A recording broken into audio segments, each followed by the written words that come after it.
ये पाकिस्तानी गतिविधियां हैं पिछले 2-3 दिन से, जो एक एस्केलेटरी तौर पे देखी जा रही हैं और प्रोवोकेटिव तौर पे देखी जा रही हैं. I've said on numerous earlier occasions, it is Pakistani actions that have constituted provocation and escalation.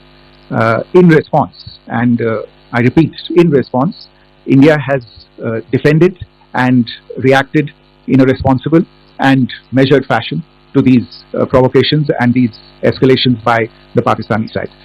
Earlier this morning, we saw a repeat of this escalatory and provocative pattern, and I'll invite Colonel Sophia Qureshi and Wing Commander Vyomika Singh to update you on the developments since early this morning. Colonel Qureshi. Thank you, sir. नमस्कार. पाकिस्तान सेना ने पूरी पश्चिम मोर्चे पर लगातार आक्रामक गतिविधियां जारी रखी. उसमें UCAV drone, long range weapons, loitering munition और लड़ाकू विमानों का उपयोग कर भारतीय सैन्य ढांचे को निशाना बनाया. नियंत्रण रेखा पर भी ड्रोन घुसपैठ और भारी कैलिबर हथियारों से गोलाबारी की. अंतर्राष्ट्रीय सीमा और एलओसी पर श्रीनगर से नलिया तक 26 से अधिक स्थानों पर हवाई घुसपैठ के प्रयास किए गए.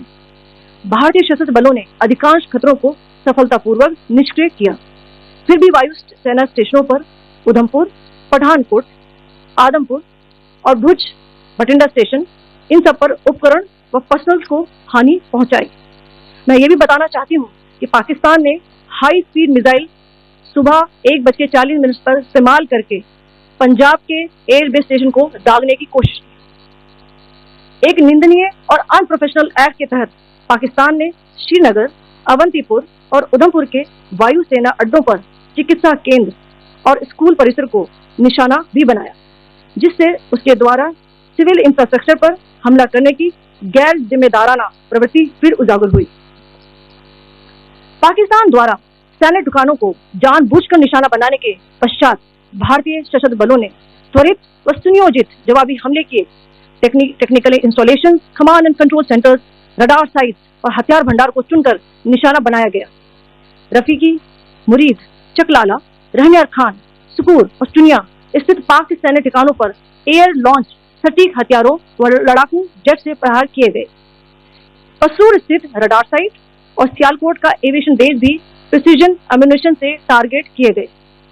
इन कार्रवाइयों के दौरान भारत ने कम से कम कोलैटरल डैमेज की क्षति सुनिश्चित की. चिंता का विषय यह रहा कि पाकिस्तान ने लाहौर से उड़ान भरने वाले नागरिक विमानों की आड़ लेकर अंतर्राष्ट्रीय हवाई मार्गों का दुरुपयोग किया ताकि वह अपनी गतिविधियां छिपा सके. ऐसी चालों ने भारतीय वायु प्रतिरक्षा तंत्र को नागरिक सुरक्षा सुनिश्चित करते हुए अत्यधिक संयम के साथ कार्य करने के लिए विवश किया. साथ ही साथ पाकिस्तान ने मिस इन्फॉर्मेशन का सहारा लेते हुए आदमपुर स्थित S-400 प्रणाली, सूरतगढ़ व सिरसा के हवाई अड्डों, नगरोटा के ब्रह्मोस बेस, देहरागिरी के तोपखाना पोजीशन तथा चंडीगढ़ के अग्रिम गोला बारूद डिपो को नष्ट करने के झूठे दावे सोशल मीडिया पर फैलाए. भारत इन फॉल्स नैरेटिव्स को पूर्णतः खारिज करता है. नियंत्रण रेखा पर पाकिस्तान ने ड्रोन घुसपैठ और भारी तोपखाना गोलाबारी के कई प्रयास किए. कुपवाड़ा, बारामूला, पुंछ, राजौरी और अखनूर सेक्टर्स में तोप, मोर्टार एवं हल्के हथियारों से भीषण गोलाबारी जारी रही.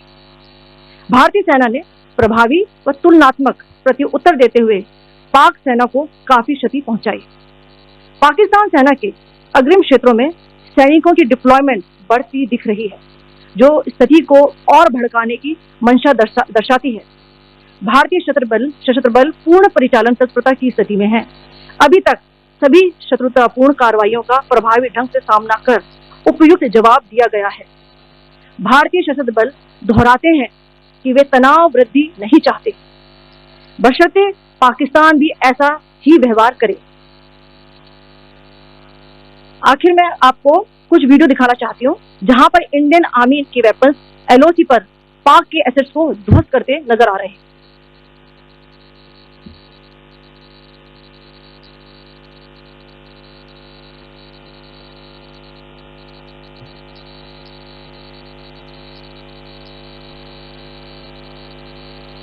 स्क्रीन में आप देख सकते हैं इस वीडियो को.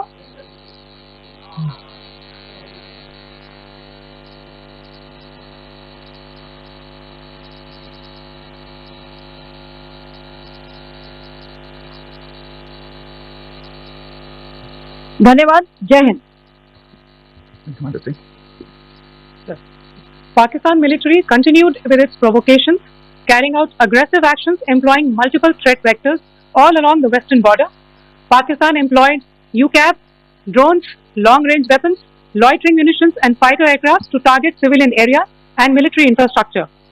Pakistan military also resorted to air intrusions using drones and firing of heavy caliber weapons along the line of control. Along the international border and the line of control, air intrusion and several harassment attacks were also attempted from Srinagar till Nalia at more than 26 locations. Indian Armed Forces successfully neutralized these threats and majority of the vectors. However, limited damage was sustained to equipment and personnel at Indian Air Force stations at Udhampur, Pathankot, Adampur and Bhuj. There were also several high-speed missile attacks noticed subsequently after 0140 hours in the night at several air bases in Punjab. In a deplorable cowardly act, targeting of civilian infrastructure also had taken place, where Pakistan attacked the Medicare Center and school premises at the air bases of Srinagar, Avantipur and Udhampur, yet again displaying irresponsible targeting of our civilian infrastructure. In a swift and calibrated response, Indian Armed Forces carried out precision attacks only on identified military targets. These included technical infrastructure, command and control centers, radar sites and weapon storage areas. Pakistan military targets at Rafiqi, Murid, Chaklala, Rahim Yar Khan, Sukur and Chunia were engaged using air-launched precision weapons from our fighter aircraft. Radar sites at Pasroor and Sialkot Aviation Base were also targeted using precision munitions. While carrying out these responses, India ensured minimum collateral damage.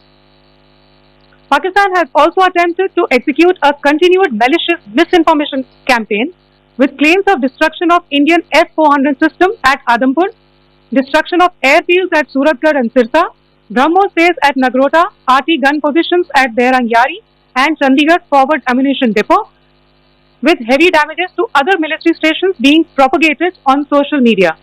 India unequivocally rejects these false narratives being spread by Pakistan. Along the line of control also, Pakistan has attempted multiple air intrusions using drones and conducted shelling using heavy caliber RT guns, targeting civilian infrastructure and killing some civilians. Heavy exchange of artillery mortars and small arms fire in Kupwara, Baramulla, Poonch, Rajouri and Aknoor sectors continued. Indian Army has responded effectively and proportionately, causing extensive damage to Pakistan Army. Pak military has been observed to be moving their troops into forward areas, indicating offensive intent to further escalate the situation. Indian Armed Forces remain in a high state of operational readiness. All hostile actions have been effectively countered and responded appropriately. Indian Armed Forces reiterate their commitment to non-escalation, provided it is reciprocated by the Pakistan military. At the end, I would also like to show you a few images of Air Force bases in the Punjab sector and Rajasthan sector, where it is mighty clear that we are debunking the Pakistani claims of causing destruction at these air bases.